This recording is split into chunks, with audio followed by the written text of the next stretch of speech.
Endeavor, ISS, this is Houston. Are you ready for the event? Houston, this is ISS. We're ready for the event. WJRT TV, this is Houston. Please call Endeavor ISS for a voice check.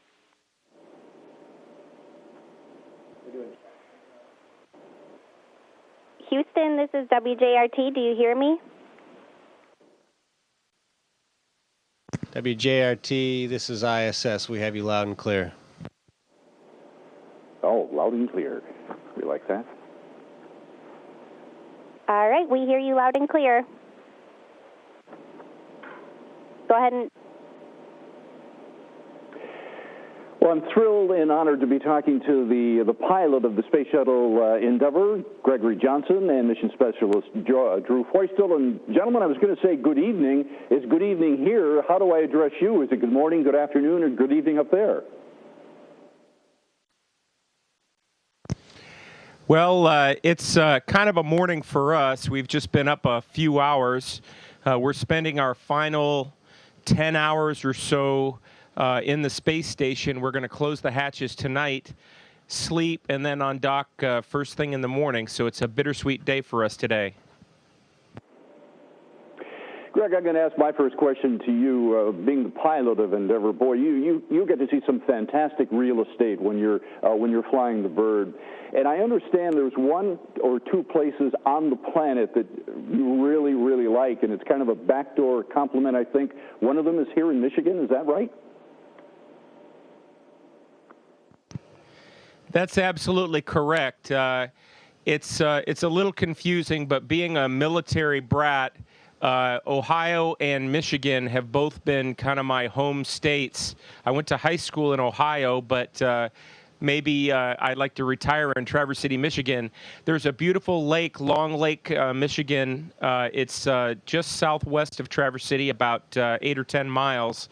And we had an overflight. Drew and I both have been trying desperately to get some great photos of Michigan. It was cloudy over the Detroit area, but Traverse City was clear, and we flew directly over the bay, the Grand Traverse Bays, and got a straight-down shot on Long Lake up near Traverse City. It was wonderful.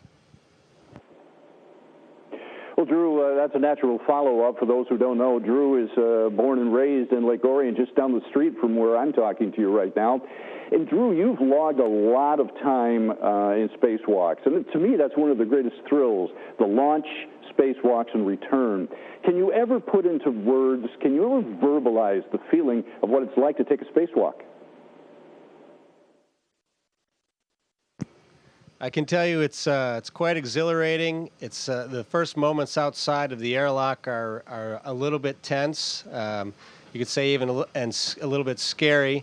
My first experience in space was, of course, with the Hubble Space Telescope, and in that environment, our work area was just out the back door inside the shuttle payload bay. In this case, on the International Space Station, when you open the hatch, you're staring straight down on the Earth, and I can tell you it really took my breath away that first moment, and felt a little tentative moving around.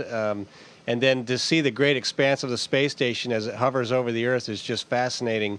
The colors are very vivid, the structures are very real, and you realize you've got quite a long ways to go to get to your work site. But it's a very special opportunity, and I'm just thrilled to have had that chance to be out there and do the spacewalks and do the work on the space station. You know, Drew, I've often wondered, does the training that you go through for a spacewalk weightlessness even come close to the actual experience? I'm sure they try their best to train you, but is it like night and day, or is it really pretty close? Well, it's pretty close, except for the view. You know, we train at the Neutral Buoyancy Laboratory, which is a large pool and has the structure of the International Space Station in it. But the details are extremely close, and in fact, that's one of the things that helps us, because when we get out on the space station here in space, it's easy to become disoriented because our bodies are able to maintain different positions than we do in the neutral buoyancy lab, and that's mainly due to gravity and some of the loads we have to deal with there. So when you get turned upside down or facing the wrong direction, and you have the distractions of the Earth spinning beneath you, it can send your gyro spinning in your head and get you a little bit out of sense and lose a sense of direction. So details and the effort that the folks at the Johnson Space Center put into training us and providing us with those mock-ups of our facilities really save us and help us. And with almost 200 hours of training for this mission in that pool, that allowed us to really focus on our tasks and not become distracted by the views or the disorienting body positions out there. Gentlemen, we asked our viewers to pose some questions on our Facebook page, and there was one resounding theme, and it's a pretty simple question. We think we know the answer, but we'd certainly like to hear you. What are your thoughts about the end of the Space Shuttle program? This particular question submitted by Alan, and I'm going to postscript it by asking kind of a B-side of that, too. While the shuttle program may be coming to an end, you know, as a kid, I always wanted to grow up to be an astronaut. Kids today, both girls and boys, they can still have that dream, can't they? The Space Shuttle program may be coming to an end, but we still need astronauts. Absolutely. I was in Cairo, Michigan, on the east side there, at my grandparents' house, watching a black and white TV when I was 7 years old, watching the first lunar landing back in 1969.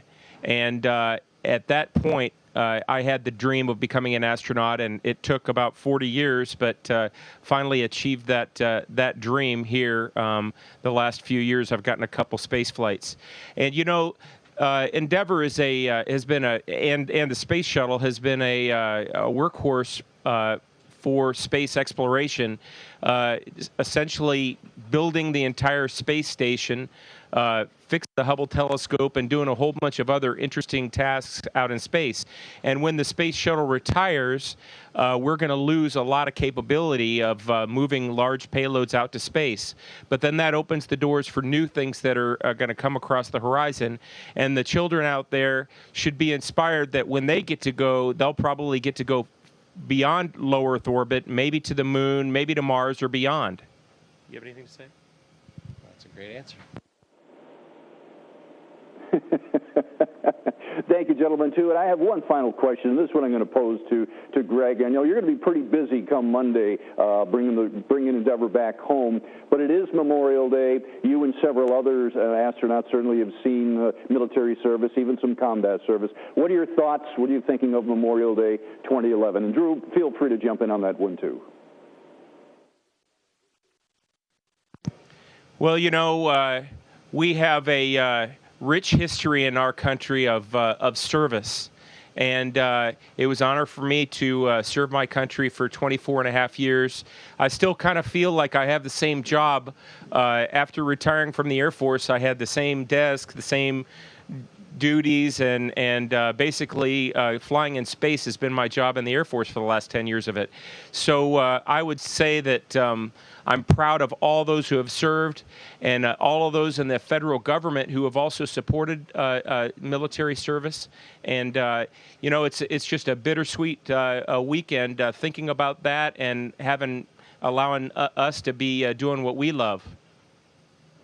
And I would just like to say that after having been in the program for 10 years, it's an honor to serve the country this way as a civilian.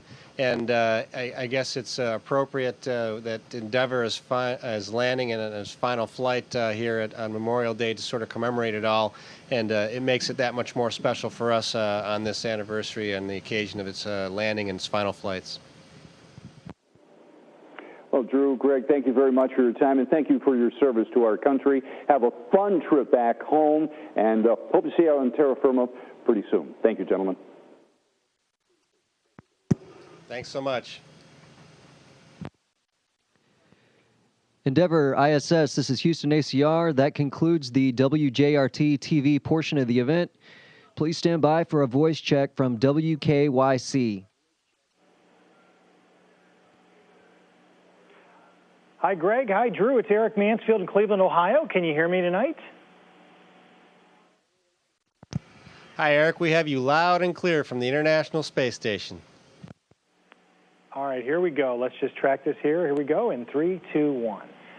And it is my pleasure tonight to go live now to the International Space Station and talk with pilot Greg Johnson and mission specialist Drew Feustel way up there at the International Space Station, of course, aboard STS-134 Endeavour. Gentlemen, good evening. How is the trip going? Hey, good evening. We're having a fantastic time. This is flight day 14, which for us is actually our final day on the space station. And we've had 4 exceptional spacewalks during the time up here. We've been in preparations over the last few days of transferring items, resupply items to the space station. And we're now in the process of packing up everything we need to take back with us on the shuttle and get ready to leave. Can you talk to me about just what it means, the significance of saying goodbye to the shuttle program, and also for both of you saying goodbye to the International Space Station to come home?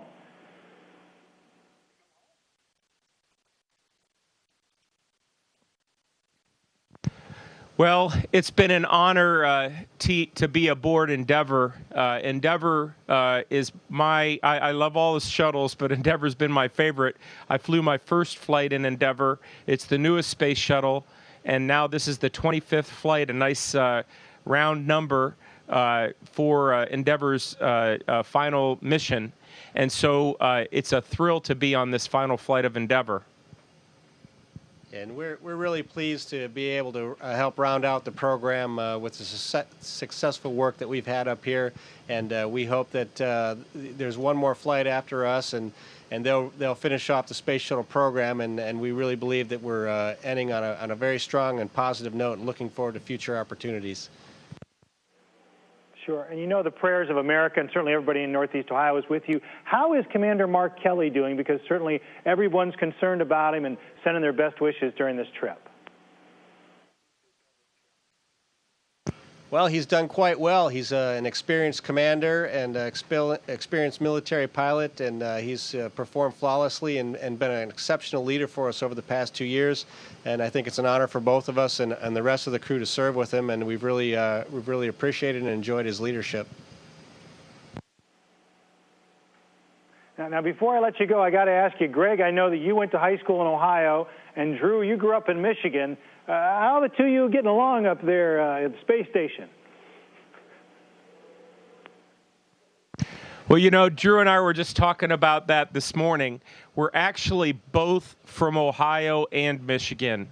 I went to high school in Ohio, but I have strong family roots in Michigan. My mom and dad both went to U of M, and my sister went to U of M.